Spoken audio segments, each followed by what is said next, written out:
Hello students, in continuation of revision class, today I am going to discuss about the organization of SRS, how we can organize an SRS report so it will be helpful for developing software. The general organization of SRS is as given below. Introduction, first of all introduction, purpose, scope, definition and abbreviation, references, overview.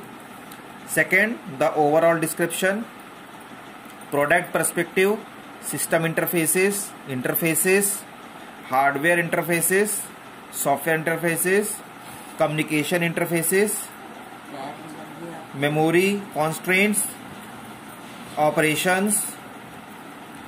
Site means workplace, adoption requirements, product function, user characteristics, constraints, assumption and dependency. Then comes to the third point, specific requirement. There are some specific requirements during the organization of SRS. Internal and external interfaces, functions, performance requirement, logical database, design constraints, software system attributes, liability and reliability, availability, security, maintainability, portability, organizing the specific requirements, system module, objects, features, response, functional hierarchy and additional comments. Fourth, change management process. Next, document approval. Document approval means that SRS is a document which is useful during whole life cycle of software development process. Next, supporting information, जिसमें है आपका table of contents, index and appendices. Then comes to the requirement review. The requirement review is the popular evaluation technique where a group of people reads the SRS document and work for possible problem.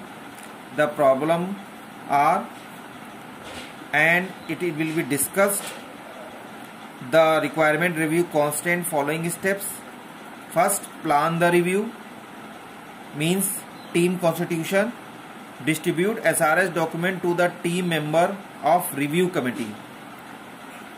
Third, read SRS document properly by the review committee. Next, organize review meeting. Next, follow up actions. Next, revise SRS document. Then review checklist. क्या क्या आप review करेंगे उसमें एक checklist बन जाती है. Review checklist consists following attributes: understandability, redundancy, completeness, consistency, organization, traceability, confirmation or to standards. Problem in requirement review. There are various problems occurs during the requirement review. Requirement clarification, missing information, unrealistic requirement, security issues. Next, requirement management. These consist various steps. Number one, end requirement means user requirement. These are core/basic requirement and related to made activity of the organization. Second, validate requirement consists following points: changes to the behavioral requirement, change in technology, changes in policies, changes in customer expectation. Fourth, requirement change and requirement change management consists following steps: assignment of responsibilities, management of changes, documentation, requirement traceability, establishment of baseline and communication about changes. So best of luck all students.